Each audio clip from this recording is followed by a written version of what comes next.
Oke, selamat datang di soal dan pembahasan materi virus dan bakteri untuk OSN IPA, jenjang SMP dan MTS. Ubur-ubur ikan mas, langsung saja kita bahas nomor pertama. Virus dianggap sebagai benda mati karena A. dapat bereproduksi di dalam sel hidup, B. memiliki asam nukleat, C. memiliki kapsid, D.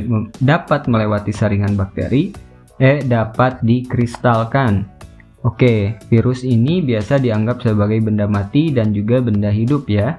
Dianggap benda mati karena strukturnya seperti mineral dan dapat dikristalkan, sedangkan sebagai makhluk hidup karena dapat bereproduksi di dalam sel atau jaringan yang hidup. Sehingga untuk nomor pertama ini kita pilih opsi E, dapat dikristalkan. Nomor 2, medium kultur yang paling tepat untuk membiarkan virus adalah A. kaldu daging, B. embrio tikus hidup, C. medium agar, D. medium glukosa, D. garam fisiologis.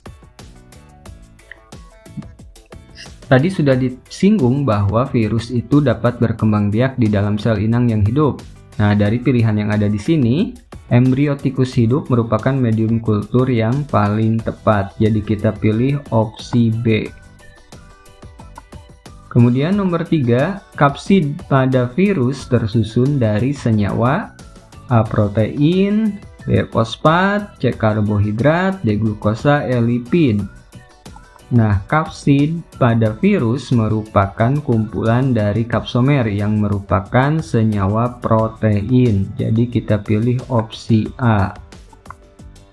Nomor 4, penyakit pada manusia yang penyebabnya tidak sama seperti penyakit demam berdarah adalah A. AIDS, B. Ebola, C. polio, D. hepatitis, E. malaria.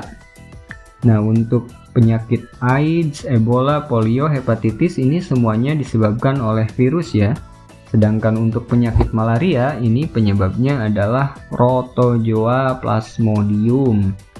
Di sini disebutkan yang penyebabnya tidak sama, berarti tidak disebabkan oleh virus.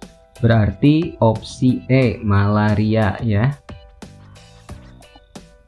Oke, kawan-kawan jangan lupa like dan beri komentar. Semoga kita terus semangat belajar ya.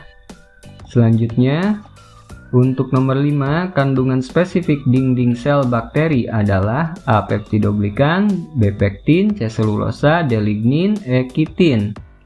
Kalau dengar dinding sel biasanya ada pada tumbuhan. Nah, kalau pada tumbuhan itu dinding sel terbentuk dari selulosa, sedangkan pada bakteri itu namanya peptidoglikan. Jadi kita pilih opsi A. Selanjutnya nomor 6, bakteri dapat hidup pada berbagai macam habitat. Jika keadaan lingkungan tidak sesuai, maka bakteri akan membentuk A. selaput lendir dan endospora, B. flagela dan kapsid, C. kapsid dan endospora, D. endospora dan kapsid, E. flagela dan selaput lendir.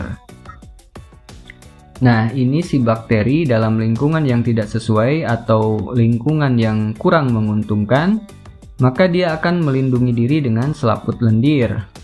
Atau juga protoplasma bakteri ini akan terkonsentrasi menjadi struktur kecil dengan dinding yang tebal yang disebut dengan endospora ya. Keadaan yang seperti itu disebut dengan endospora. Jadi kita pilih opsi A di sini. Kemudian nomor 7, bakteri aerob yang hidup dalam tanah dan mampu mengoksidasi amoniak menjadi senyawa nitrit adalah A. Azotobacter dan Rhizobium, B. Nitrosomonas dan Bacillus, C. Nitrobacter dan Nitrosomonas, D. Nitrosococcus dan Nitrosomonas, E. Bacillus dan Clostridium. Oke, jadi proses pembentukan ion nitrit atau NO dari amoniak dalam tanah biasanya ini ada di proses siklus nitrogen ya. Jadi ada proses yang disebut dengan nitrifikasi. Nah, bakteri yang terlibat adalah Nitrosococcus dan Nitrosomonas. Jadi kita pilih opsi D. Nomor 8, bakteriophage adalah istilah untuk virus yang menyerang A. manusia, B. bakteri, C. manusia dan bakteri, D. tumbuhan, D. hewan. Oke, kalau bakteriophage itu pasti menyerangnya bakteri ya. Kita pilih opsi B. Nomor 9, bagian dari bakteriophage yang masuk ke dalam sel inangnya adalah A. kapsid, B. DNA dan RNA, C. selubung protein, D. lempeng dasar, E. asam nukleat.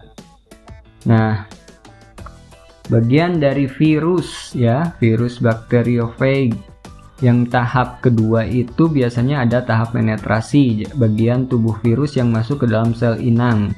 Nah, ini yang masuk itu adalah asam nukleat saja, yaitu DNA saja atau RNA saja, sebab virus hanya memiliki salah satu dari asam nukleat tersebut. Jadi kita pilih opsi E.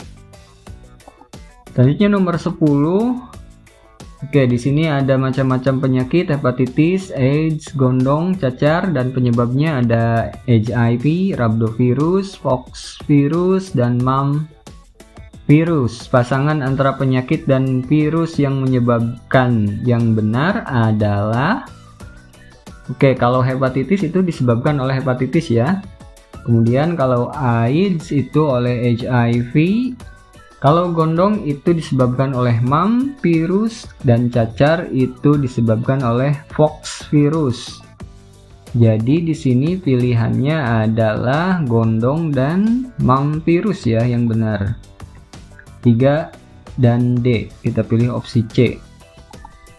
Nomor 11, pada pemeriksaan air minum untuk memeriksa ada tidaknya pencemaran oleh tinja manusia, digunakan tolak ukur kehadiran salah satu bakteri khusus yang bukan patogen tetapi keluar bersama tinja, yaitu A. Vibrio cholerae, B. Balantidium coli, C. Escherichia coli, D. Streptomyces sp, E. Salmonella typhi. Oke, jadi yang digunakan biasanya adalah Escherichia coli ya, untuk melihat apakah pemeriksaan air minum itu tercemar oleh tinja atau tidak ya. Karena si E. coli ini biasanya hidup pada kolon atau usus besar manusia yang membantu pembusukan makanan dan juga membantu pembentukan vitamin K dan E. Jadi kita pilih opsi C untuk nomor 11. Selanjutnya nomor 12. Bakteri mempunyai plasmid yang merupakan A. enzim, B. protein, C. polinukleotida, D. DNA, E. lemak. Jadi bakteri ini mempunyai DNA di luar inti yang disebut dengan plasmid. Plasmid ini bisa melakukan replikasi dan transkripsi sendiri. Jadi kita pilih opsi D. DNA. Nomor 13, bakteri yang memiliki flagela di kedua sisi tubuhnya dikelompokkan ke dalam bakteri A. monotrik, B. amfitrik, D. eksotrik, C. eksotrik, D. peritrik, E. lofotrik. Oke, salah satu pengelompokan atau klasifikasi bakteri adalah dengan melihat adanya flagela pada tubuh si bakteri tersebut ya. Ada yang monotrik, yaitu dia punya satu doang tuh, karena mono ya. Mono tuh inget jadi satu aja. Kemudian ada lofotrik, mempunyai banyak flagela terletak pada satu sisi tubuh. Amfitrik mempunyai flagela di kedua sisi tubuh, sedangkan peritrik itu mempunyai banyak flagela yang tersebar pada tubuh si bakteri itu ya. Jadi kita pilih amfitrik ya, karena dia di kedua sisi tubuhnya. Oke, nomor 14. Proses berikut ini merupakan cara mengawetkan makanan agar tidak mudah busuk akibat bakteri, kecuali A. pasteurisasi, B. diberi air, C. diberi garam, D. Dikeringkan, E. Dibekukan.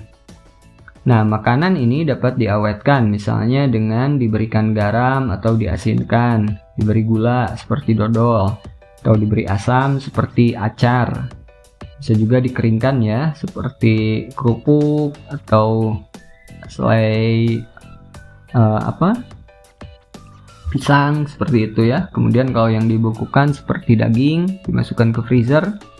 Susu bisa dipanaskan dengan pasteurisasi pada suhu 70 derajat. Nah, ada juga yang diberi bahan kimia pengawet seperti asam benzoat. Jadi di sini yang kecualinya adalah diberi air. Kita pilih opsi B. Selanjutnya nomor 15. Cyanobacteria atau ganggang hijau biru mempunyai sel untuk mengikat nitrogen yang disebut A. Endospora, B. Biosit, C. Akinet, D. Heterokista, E. Bakteriopurpurin. Oke, jadi si cyanobacteria ini mempunyai filamen ini dan memiliki 3 macam sel utama, yaitu heterokista, akinet, dan biosit. Kalau yang heterokista itu adalah sel yang berfungsi untuk mengikat nitrogen. Akinet itu berfungsi sebagai pertahanan diri, sedangkan biosit merupakan sel hasil reproduksi yang mengandung klorofil. Jadi karena di sini yang ditanyakan adalah yang mengikat nitrogen, berarti pilihannya adalah heterokista. Kita pilih opsi D. Oke, terima kasih sudah menyimak video ini. Sampai jumpa di video selanjutnya. Sukses untuk kita semua.